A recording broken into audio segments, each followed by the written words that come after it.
You're listening to Cards to the Moon, a podcast about trading cards from both a collector and investor perspective. We hope you'll stick around for the ride as we take a deep dive into the state of the hobby, share some hot takes, hopefully some useful advice, and fun stories along the way. Hey guys, welcome back to Cards to the Moon. This is episode 324. My name is Clark from 5cardguys.com, and you can also find me at 5cardguys, all one word, on Instagram, YouTube, and on Facebook.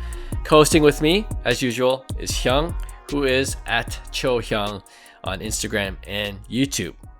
All right, off the top today, I don't think this comes as a surprise to anyone in the hobby, but it is official.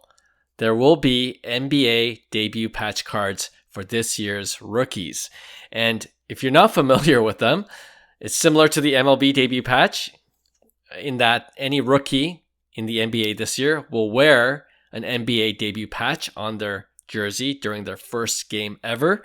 And then that patch will then be taken off and put into a one-of-one autograph card, which for some of these rookies could be potentially worth six figures. And I'm namely thinking of Cooper Flag, of course, who will be the big chase when this set comes out. Now, we actually don't know which set it'll come out in, but since Topps and Fanatics, they have the NBA license back, if I'm making an educated guess, it's probably going to be in a future Topps basketball product, maybe Topps Chrome even. So Hyung, your general thoughts on the NBA debut patch, and do you think a card like this is a sign of more high-end patch auto cards to come that maybe, we'll begin to forget about sets like National Treasures and Flawless now that Panini doesn't have the license? What do you think? For sure. Going back, it makes sense that Topps Chrome would be the set. The way they're positioning it and the way, I guess, baseball, the debut patches were in Topps Chrome Update. So Topps Chrome to me makes the most sense in terms of where this product will live. But I like the idea. I think it's needed because, coming from the National Treasures brand and the Flawless brand, there has to be some type of, I guess, hype or replacement, even brand value, we'll say, that's equivalent to, I guess, the really high-end market. And I think hoping that, Topps Dynasty would be that kind of like big brand. And and this is something that, if you're into baseball, I think the future value of Dynasty in general, it's a deal right now. Yes. I think there's a lot of opportunity because we know that that's one of the best high-end sets in baseball, but at the same time, it doesn't really necessarily command the value it deserves as a general in baseball. And I think there's, good value in it. But going back to the whole debut patch, it makes sense. I like it. I think it's going to create enormous amounts of hype around the product. And, every rookie class, because it's an annual thing, it's going to always be a big chase because, they're planning on, hyping up the next and up and coming superstars in the NBA. And this kind of gives you that sustainability of that chase year after year. Yeah, no. You know what? The only thing I would say in argument against the NBA debut patch being in Topps Chrome, first of all, Topps Chrome, everyone's waiting for it. So the hype's going to be there. Right. And I'm worried about how much the actual hobby box and jumbo boxes will cost. You can only imagine if the NBA debut patch is going to be in the Topps Chrome set, it's going to be out of reach in terms of pricing on the secondary market for a lot of collectors. So I wonder, what we've seen this already happen in the baseball side of things.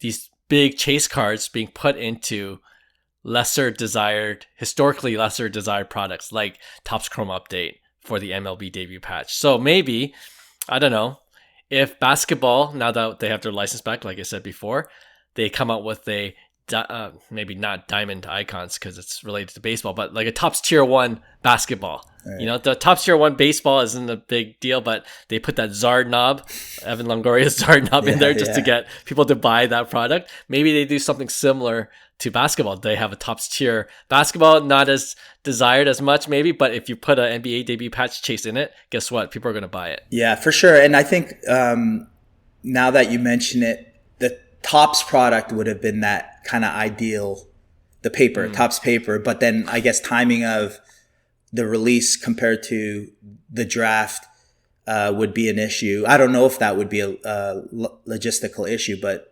yeah, something that would be, I guess, less of a hype with that would make sense. But I think in general, they're changing the hype around everything.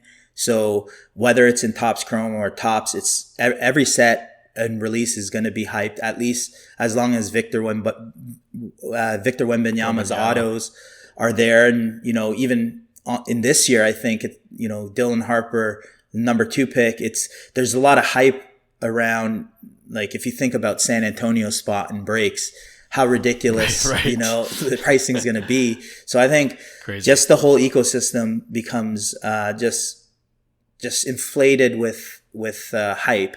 So I think regardless, it's such a big deal that, you know, people are going to chase this product regardless of where it comes from. Yeah. And we were just talking off air. You were mentioning that you wish you had some Topps basketball product, which is coming out, I believe, October 23rd, next week as of this recording. Yes. I was able to get a box, and I kind of jokingly blamed you for only getting one box because we talked about it on the pod, and you reminded us that it's just paper. But then it looks like it's going to be a fun rip, and it's only $110. Right? I will apologize because, you know, when we talked about it, I think, was it last week on last week's episode? Or a couple weeks ago. Weeks ago. So they didn't have a lot of information on it yet. They just had a basic checklist with kind of like the inserts.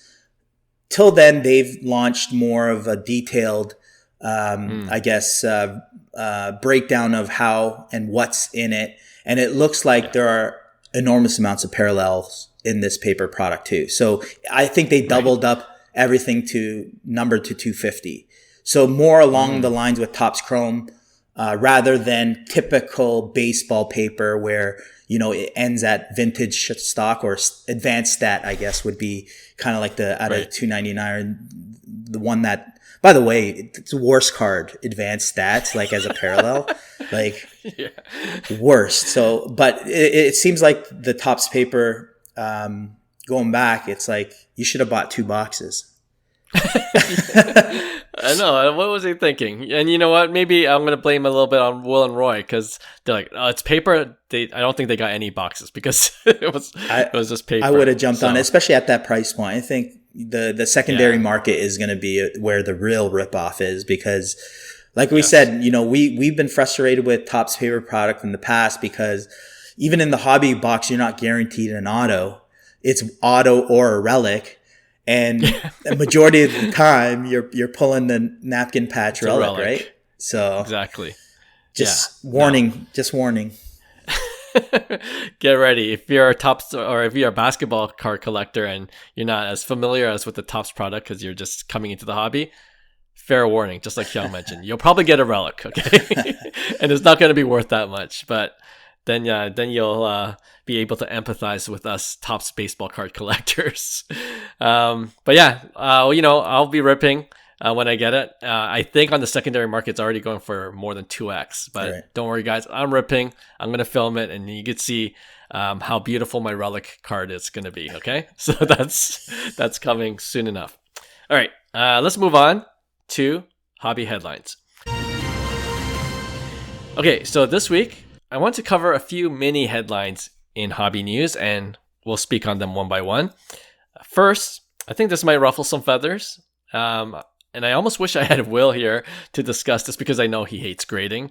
But Geoff Wilson, aka Sports Card Investor, he posted on his IG page that he was delighted to receive an email from PSA that he was being upcharged more than $4,000, I believe. Wow. Which meant that one of his cards he submitted received a PSA grade that bumped its value up to probably even six figures, okay, for a 4K plus upcharge. So on one side of the debate, you have those who are absolutely disgusted by PSA, right? And their ability to upcharge for essentially the same service that they provide, whether they grade a dollar card or $100,000 card. But on the other side, like Geoff, he's willing to pay that upcharge. And he actually followed up his initial post by saying this to some of the detractors. Quote, "You guys don't get it? PSA didn't just grade my card. They added $50,000 plus value to it. I am happy to pay them a $4,000 commission, aka upcharge, for doing this. Think of it like betting $50,000 on a hand of blackjack and then tipping the dealer $4K. So, Hyung, where do you stand? Terrible comparison, Geoff. You don't like that, eh? I don't like it because, okay, we've talked about this on the show in previous posts, but like obviously it wasn't $4,000 worth, and anybody sitting on that side, yeah. I am 100% sure, including myself and you, that we'd be happy to pay the $4,000. So that right. It's not even about that. Let's all agree that everybody who receives that email would be somewhat pumped. Sure, regardless. Because you know what it means. Yes. You know what it means. Yeah. It created enormous value. However, let's go back to, I guess, the slippery slopes, the dangers of what's happening here.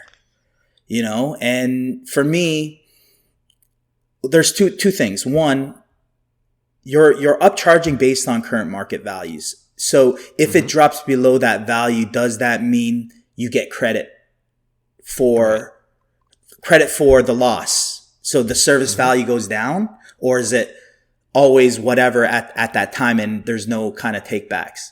And then that's my issue.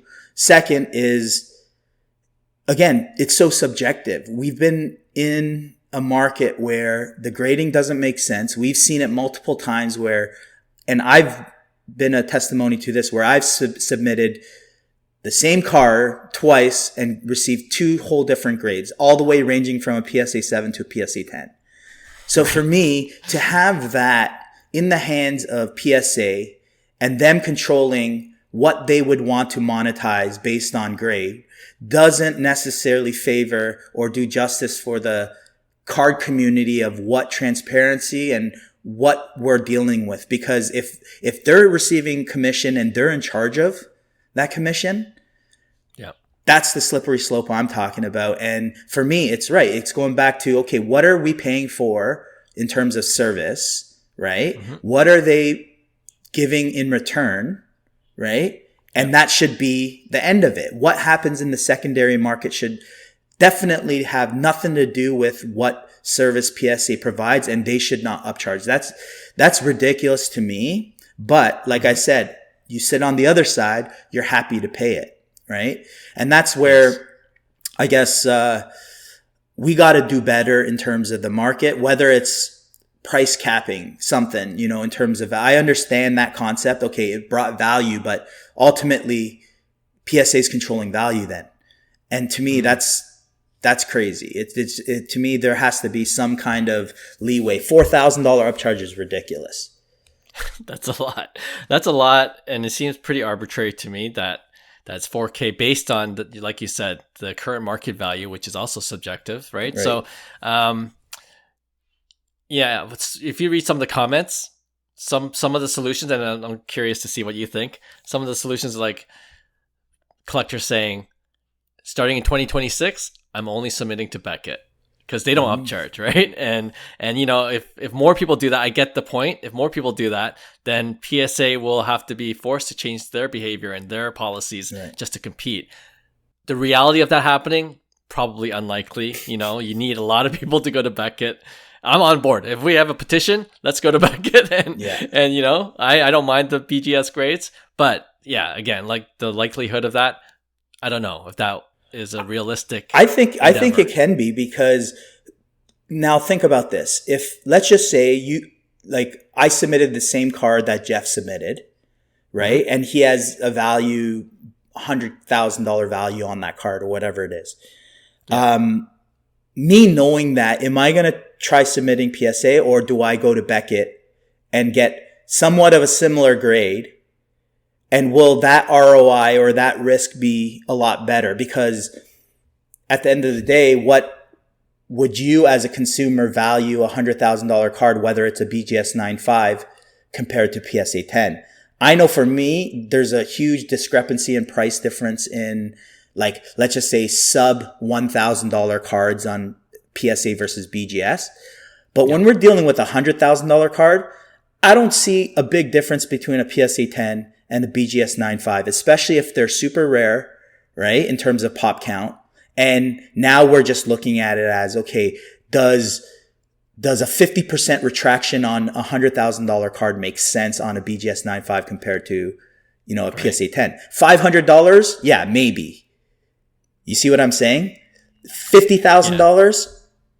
And I think if there's enough of that where people see value in what BGS still provides value, because like I said, where's that BGS 9.5 worth compared to the PSA 10? There's going to be a point in time where people just say, I'd rather take the BGS 9.5, right?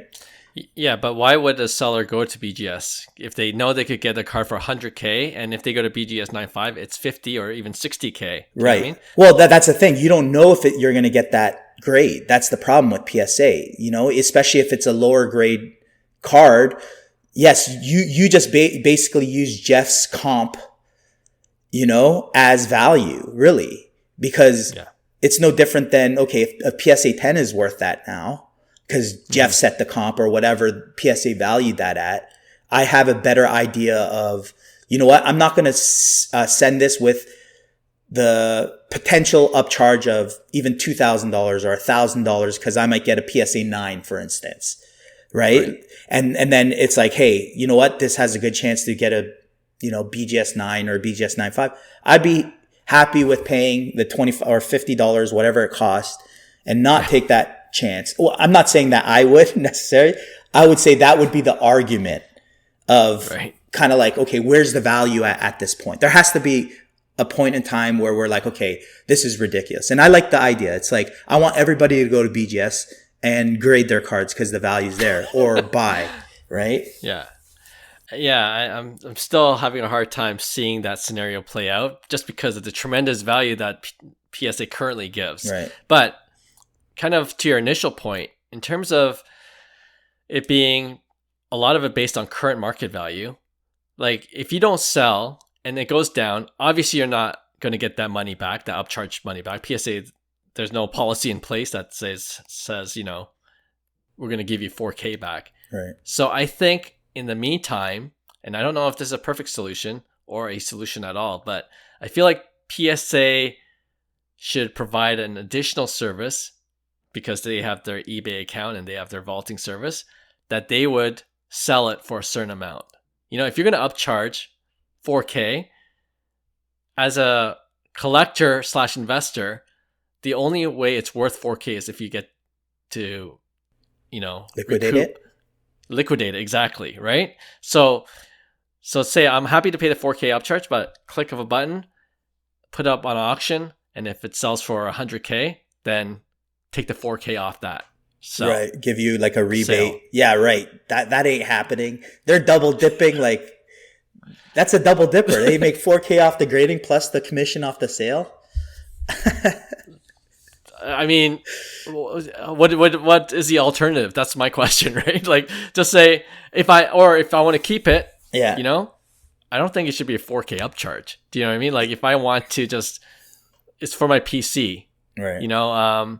And of course you can't police that or monitor that. Like, I could say it's for my PC and then sell it the next day, but have the option. I would be more okay with that if I graded a card at PSA, knew that it's all of a sudden the recent comp for PSA 10 of that card, it's 100K. Yeah. Click, put on auction. If I could get 100K back, take the 4K, take your bloody commission, but at least I get $90K back, essentially. That would definitely keep us happy, the customers. But that's the problem is, would PSA do something like that if their focus is, obviously there's a reason for this.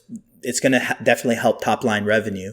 So for me, it's like, that's the whole purpose of it, right? And it's like, would they give these rebates or anything? Maybe not, but I don't see them as a business doing that. From a card collecting perspective, I think it's great. And those are the things that I hope like PSA listens to, is that, hey man, there's another side to this where, collectors are screaming saying, the grading is not justified. And, and Geoff has I get his side of things, but here's the issue I have with this whole thing too. It's like he has enormous amounts of influence in this space. So for me, it's like, well, you're encouraging this from a top level, and there's so much that can go wrong in terms of controlling the market. And because it's so subjective, you put it all in the hands of PSA of how they control this. And to me, that's the dangers of all of this. It's like, where did this ever come from? We never experienced any type of upcharge over whatever it was, like maybe a few $100, right? But thousands of dollars is insane to justify 4% upcharge or whatever it is, right? So like I said, I just hope that, this provides a path to improvement. And that's what we always hope for. It's like, you hope that someone sees that there are issues within our hobby, and the way our hobby gets better as a whole is, you have equal people that come in and keep big brands like PSA, Fanatics, Topps accountable, in terms of how our marketplace actually ends up going. Yeah. And, in a strange way, I don't fault PSA or collectors in doing this. It's a business. If people are willing to pay it, guess what? You're going to take advantage of it. But if consumers are sick and tired of it and there's enough, then you got to show it, right? You got to show it by buying it. You got to stop submitting yeah, exactly. They won't right? stop. People are like, I hate this. Submit it. We're talking to ourselves too. You know what I mean? This is the whole point. This is just us, venting, but at the same time experiencing the same thing. And I am guilty. I am the first one to admit I'm guilty. We all are. I've submitted multiple times, twice, and one time I get a PSA 7, the next time I get a PSA 10. I hate PSA at one point, but I love them at the same time because they just saved, my rip. So it's, Yeah, I don't know. I don't know if this, as long as the hobby is this hot and growing, this might be our reality until one day, things can change. We've actually, using PSA as an example, I'm sure there was at some point in our, card collecting history where we didn't think anyone would surpass Beckett. But here we are now. PSA is the king. So things can change quickly. And you just never know what will cause it to change in the other direction. So, let us know what you guys think. I'm sure you guys have lots to say about this, but it is an interesting debate to have. All right, another mini headline. We talked about the NBA debut patch off the top, but there will be another chase in Topps basketball, and that's the NBA Home Court Advantage cards, which essentially is the basketball card equivalent to the baseball's home field advantage, which everyone on this pod knows that I'm a huge fan of. Now, the one major difference to note is that when the home field advantage came out in Topps baseball back in 2022, I believe, we said it was like kind of the Topps version of the popular Panini downtown cards for basketball and football, right? So since there's already basketball downtown cards in existence, do you think basketball card collectors will see this home court advantage insert card set as cheap knockoffs, or do you think they'll embrace these new insert cards? What do you think? I think majority of basketball collectors would agree that it's not the same as downtown. I think a lot of people still love the downtown brand. And we've said it too. It's this was kind of like a knockoff of the downtowns in baseball. Yeah. But one, let me kind of rewind. I think the home court advantage cards look phenomenal. I think they look great. Like I seen the images. I know like Cooper Flag, obviously a huge chase. So I know, those cards, the Wemby, the LeBrons, they're going to go for big dollars regardless. Whether they will be performing at that downtown level,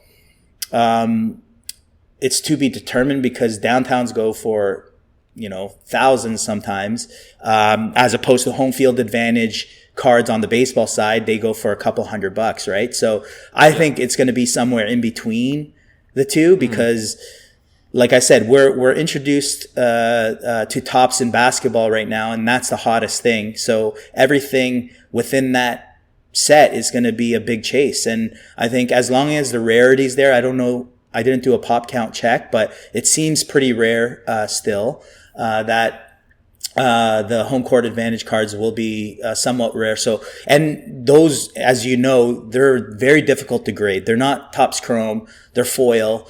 So they're not going to be popping PSA 10s, I don't think, as often as like a chromium card, right? So I like them overall. For a basketball collector, it's going to take some time, I think, for them to fully accept it, but it eventually will happen. I think eventually it's going to be kind of like a chase, and it's going to age well over time. So maybe not in the immediate future that it might not surpass downtowns, but I think eventually people are just going to forget about downtowns, just like we do when it disappears, really. Right.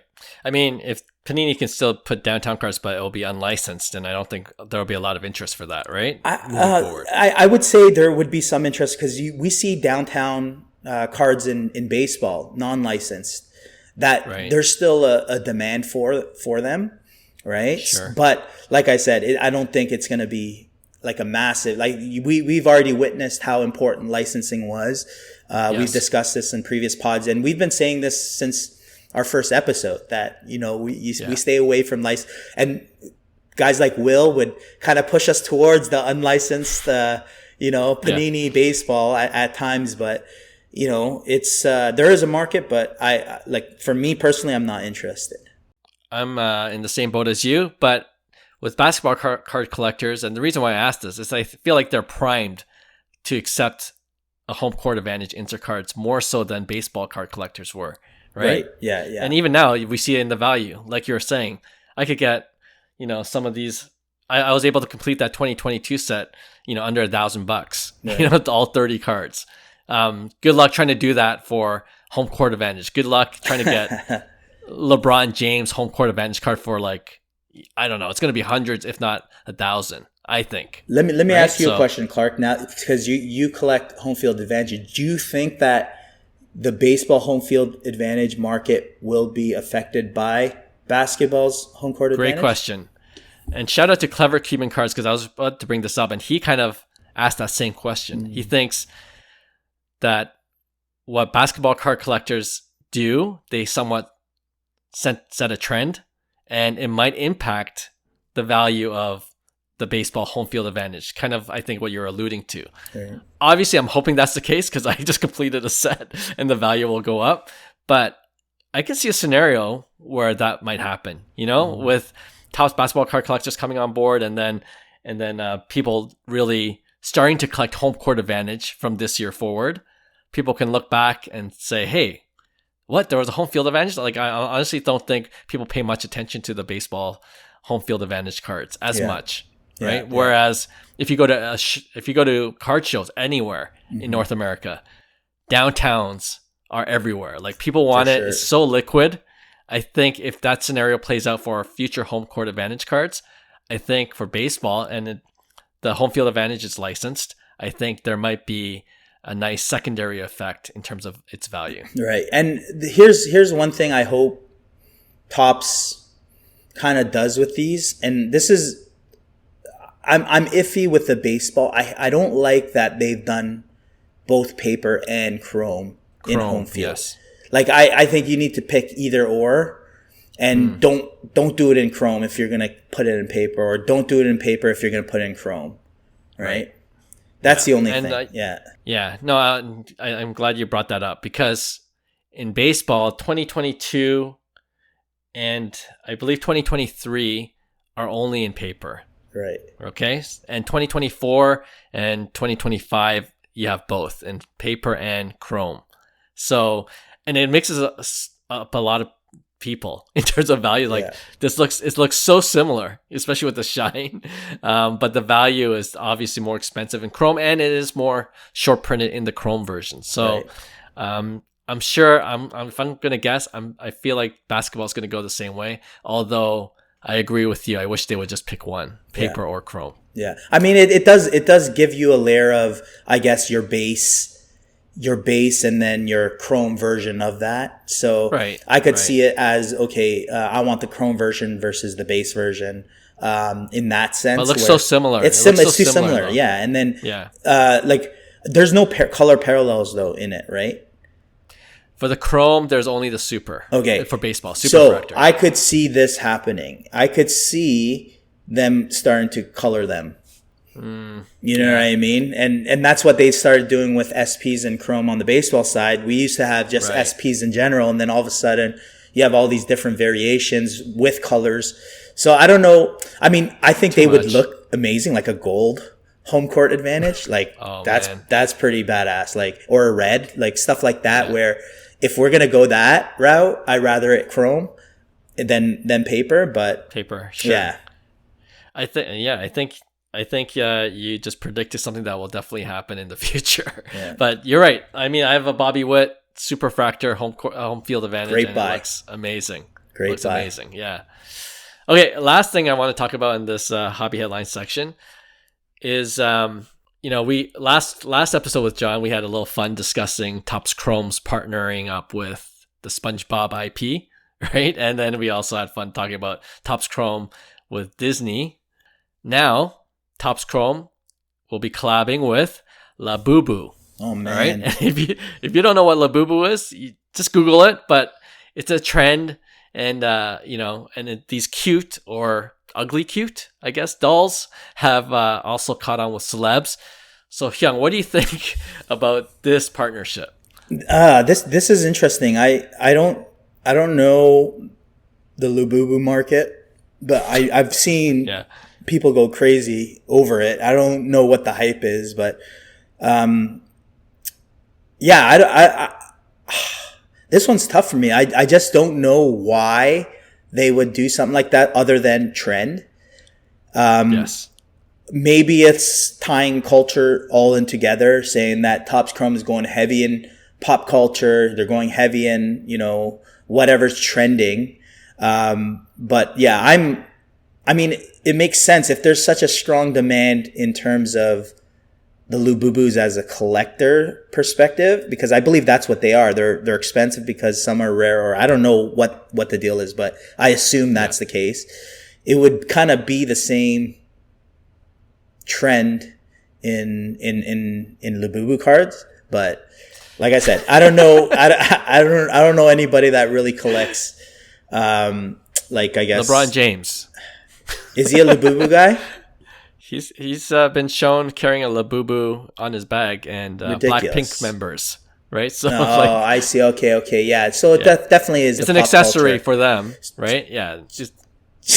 God, this is ridiculous. So the sport. I guess it would be culture cards. Topps Chrome Labubu would attract, I guess, the pop culture side of things because celebrities are all in, right? That's the question, right? Like, I don't think celebrities will start ripping packs of Topps Chrome Labubu cards, you know? Right.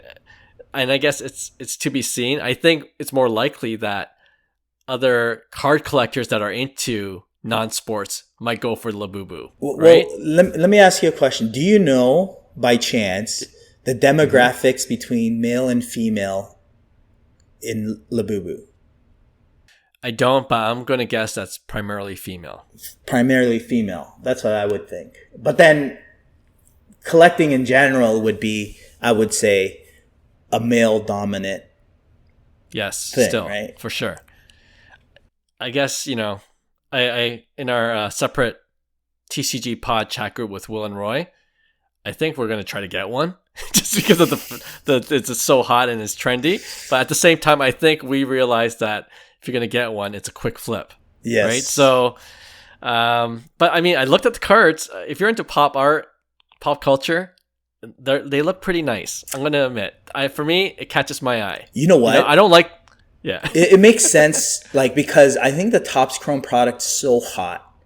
The brand is so hot that they don't need to necessarily sell to new people. I think they have enough inventory to just cross-sell. And literally, that's enough because they're going to be sold out anyways. Their secondary market's going to hit. So any way they're expanding, they're taking advantage of the brand value and power. Like you said, you had zero business being Labubu. Like I imagine you wouldn't buy Labubu. You'd probably buy not. Something else other than Labubu. But you're talking about buying a box of Topps Chrome Labubu. Right. There you have it. That's all you need to know. Someone who was never in Case that. in point. Yes. You're a Topps Chrome customer. You're committed. Just for the rip. Just for the rip, you're right. You're absolutely right. And I was just telling my wife about this because she doesn't collect Labubu either, but obviously she's aware of them because of just the hot trend it is now. But she was telling me, I don't know if this is true or not, but she was telling me that the fad is already slowly dying. So fair warning. It looks like it's a fad, if anything. But yeah, we'll see how the Topps Chrome Labubu does. And I'm sure, like you said just now, it's going to sell out because of collectors like us, all right? Not because of Labubu fans. Yes. All right. Let's move on to our next segment, and it's over-under. All right. For this over-under, the magic number is $1,000, okay? But all of these cards are Shohei Ohtani. So it's the Ohtani 1K over-under edition, all right? First one. Over. And they're all... Okay, sorry. And it's exactly why I'm doing this, because yes, we're being outpriced of a lot of Ohtani cards, but there are some to be had, okay, that are under or around the $1,000 mark. First one, 2023 Topps. Okay, 2023 Topps Sapphire of Ohtani, PSA 10, gold, number to 50. Topps Chrome Sapphire, gold, number to 50. Yep. Topps Chrome 2023 LA Dodgers uniform? It is. Let me double check. That's a good question. It's not Topps Chrome, it's Topps Sapphire. Sorry, it is Topps Chrome. It's labeled Topps Sapphire on PSA, but it is the Topps Chrome card. Okay. Yeah, gold, sapphire. So number to 50. He's in his Angels uniform, actually. In his Angels uniform, eh? So yeah. 2023. He won MVP. That was his second MVP year, right? That would have been Topps Chrome Sapphire. Oh man, $1,000. Do you have a picture of it? Sorry. Yep. Okay, gold. Damn. Yeah, it's crazy. I would have never thought that this would have been close to 1,000. But number to 50. I don't see this as one of his more desirable cards yet, just because, like I said, there's a lot of options, a lot of Topps Chrome options. I know there's, like, for me, if I'm buying a secondary card like this, I'm sticking with like 2019 Topps Chrome. I think it's still affordable. I would even say 2020 Topps Chrome gold shouldn't be over $1,000. So 2023, I'm going to say no, not yet, but will it be eventually? Probably. And everybody likes numbered to 50 just because Shohei 50-50'd. So I'm going to say under in this case. True. Yeah, you're right. $650. But it's creeping up because that has no business to even be that expensive. 2023. Yeah, crazy. Exactly. Crazy. Right. Okay, next one. All right, here we go. The 2024 Topps Chrome Lightboard logo is an SP PSA 10 of Ohtani. I think this is going to be definitely over. I think the hype was probably at its peak. I would say it would be probably like 1,500, 2,000 even. So I'm saying it probably dropped down based on 2024. But LA Dodgers uniform, I love the whole like light board thing. I think it's a great looking card, and people will agree. So I'm going to say it's over 1,000. Hyung, you should have bought this because it was $900 last sold. Wow. What was the peak? Do you know the peak price of that?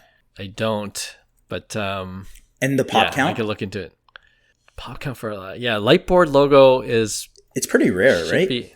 Should be SP for sure, legit SP, but legit SP. you know these days they say SP on everything. Pop count is 16 for a PSA 10. See, I would say that's a great buy.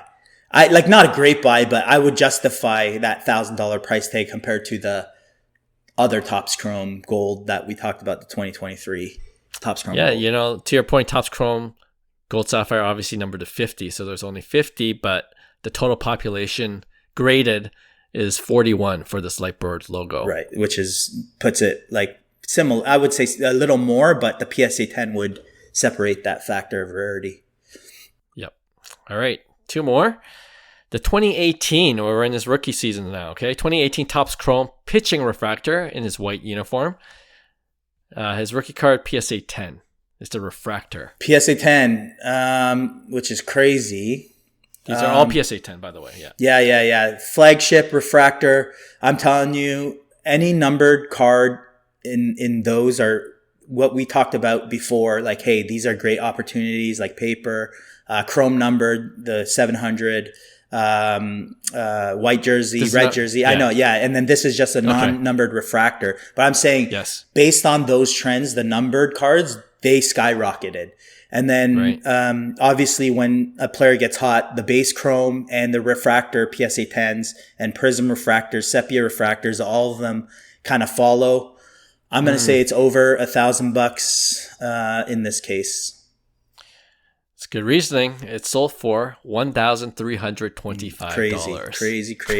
Overpaying, just a guys. Refractor, non-numbered. The crazy thing is I'm saying it's overpaying, but then it's going to be $2,000 soon. Yeah, right. Which is a crazy thing for sure. All right, and similarly, the same card except the pink refractor. It's card number 150 again, PSA 10. What would you say? I would say it's slightly below a refractor. It would be crazy. You know what? It might be over a refractor, but I would think it's still over $1,000. I'm going to say somewhere around $1,100. Dang, you're good at this game today. 1,050. Okay, there you go. So you're off it's because I know the Ohtani market somewhat well. You're like, I looked at this comp recently. Yeah, no, that's so there you go. If you have $1,000, there are some cards, nice cards to be had. You might be overpaying for some of them, but like we always say when we talk about Ohtani, we've been saying you might be overpaying, but a year later you're not overpaying because it just doubled in price. Right. So, but I'll say hot take. I'd rather find a rare Topps Chrome Ohtani non-rookie. So let's just say like the 2023 for $650. I think that's high, but if it was like a 2019 Topps Chrome, numbered card, I think that's where you go instead of that refractor or pink refractor, right? I know everybody chases rookie cards, but I think in the long term, you look back, it's like, would you rather have, and this could be a bad comparison, but I'll ask you, would you rather have, let's just say Topps Chrome PSA 10 base, because even the base Topps Chrome PSA 10 of LeBron 2003 was pretty rare, or rare for a rookie card. Would you rather have that or a 2004, let's just say Topps Chrome LeBron Gold numbered to 50? Yeah, right? For sure, the 2004, yeah. Right. I mean, the value for that is way higher than the base anyways. Right. Now. So that's what I'm saying. Yeah. So if we look at that and say, okay, it's cheaper now to buy that second year Topps Chrome rare, maybe that's where you take your Ohtani money and not like spend it on the rookie chase is what I'm saying. Yeah, I like that take. I like it. I'm with you. All right, that's our edition of Over Under this week. Let's finish off this episode with our regular weekly segment we call Pick One. All right, Hyung, you want to start things off for us? All right, not saying that I'm, rooting for Seattle or anything, but we've said it here that Julio Rodriguez, man. J-Rod, yes, sir. He's so underrated. He's one of, I think, he still hasn't had his year yet. That's the thing. He's been a late starter and, just gets on fire the second half of the season, and that's his trend. Which is why he scares me during these playoffs. He's heating up at the right time for the Mariners. Yes, man, and he's in Vladdy class, I think, and two superstars, young superstars going at it right now. But I'm gonna pull up J-Rod in this situation because you're seeing, I think, price move a bit in a upward trajectory just because of what he's doing and where Seattle is. But I think in general, he's a guy to keep an eye out in this offseason because I think as prices dip, he's a great buying opportunity. I think what he's doing at his age is unheard of. And I think there's still more in the tank. He's casually 30-30 season, like almost like every season he's in that candidate. There's going to be a point in time where he just goes off, like MVP type caliber player. We're all waiting for it. But since then, his prices have dropped drastically since his initial launch into the big leagues. But I'm going to go with the Bowman Chrome, just straight up 2019 Bowman Chrome auto. Back in the day, this was unaffordable.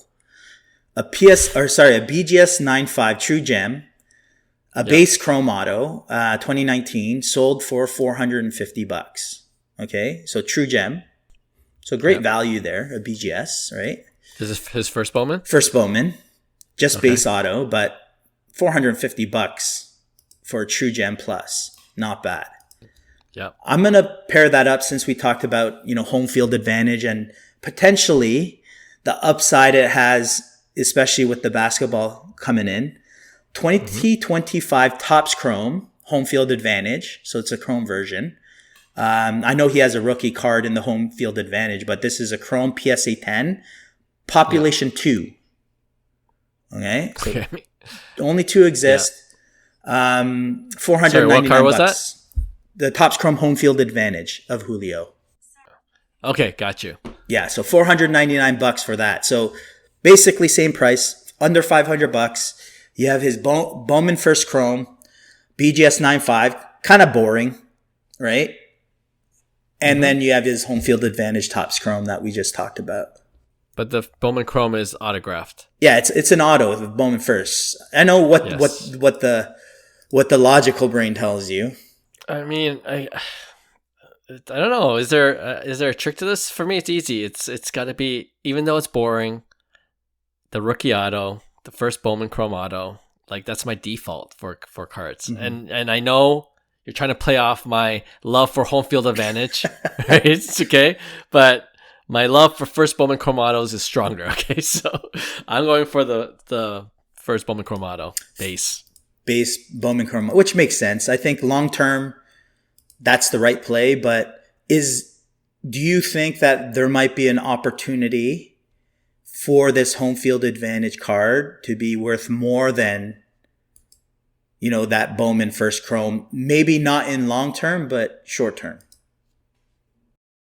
I don't know, man. I think remember we were kind of joking about true legit SPs.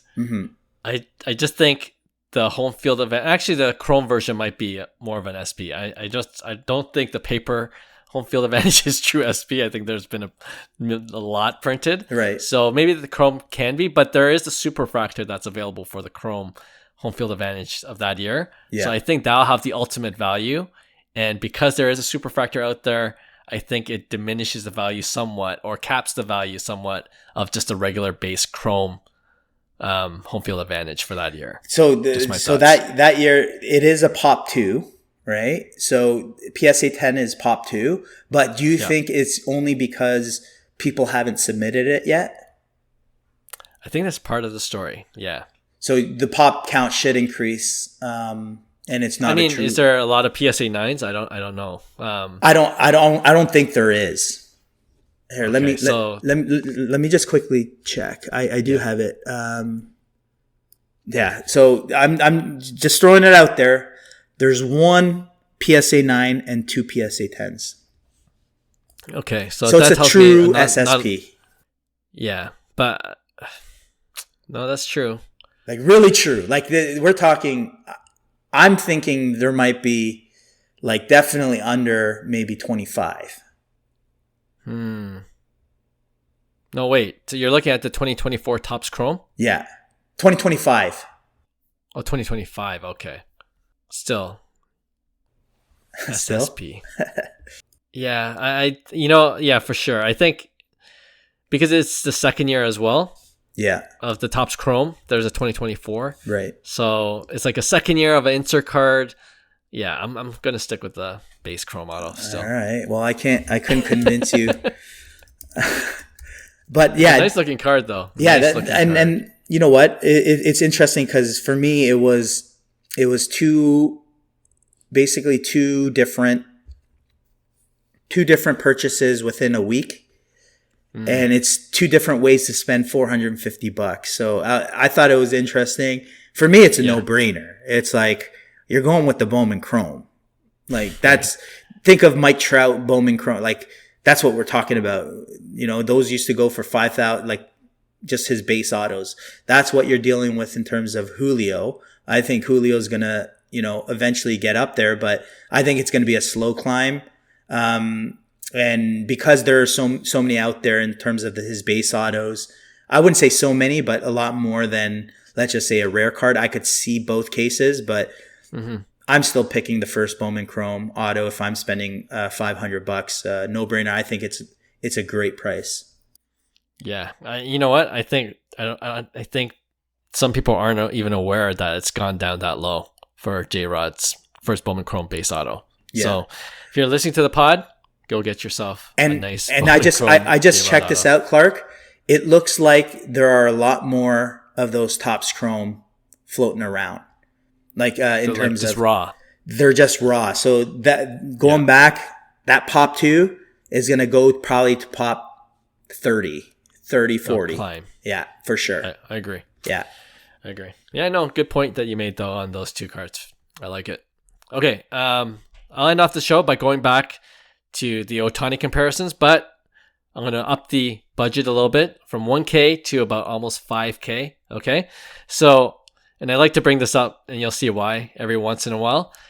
On one hand, you got the purple refractor of that 2018 Topps Chrome we've been talking about in the over-under section.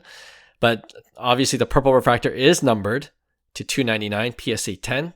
Last sold yesterday, October 15th for $4,500. Okay, so there you go. You got the premium with the numbered cards. Or the 2018 Panini Donruss Optic Green, because I know you don't mind the green like I do, or John and I do, but the green, which is numbered to 5, obviously unlicensed as well, and that's sold for $4,700. So you're paying pretty much the same amount. One is numbered to $299, the other is numbered to 5. One is licensed, the Topps Chrome, and the other is unlicensed, the Donruss Optic. Frick, $4.5K is a lot of money spent on unlicensed product. I'm just saying. Number to 5, PSA 10. I get it. And the other one is the 150 Topps Chrome, white jersey. Yes, the card number 150. Yeah. So I think that's the right rookie card over the US 1 or the US 250 Chrome update, the red jersey. Yeah. I think whether you have Topps 700 parallel or Topps Chrome, I think that's definitely the card you want long term. But purple's crazy, and this is it's been such a slow growth on this card, because I remember I had a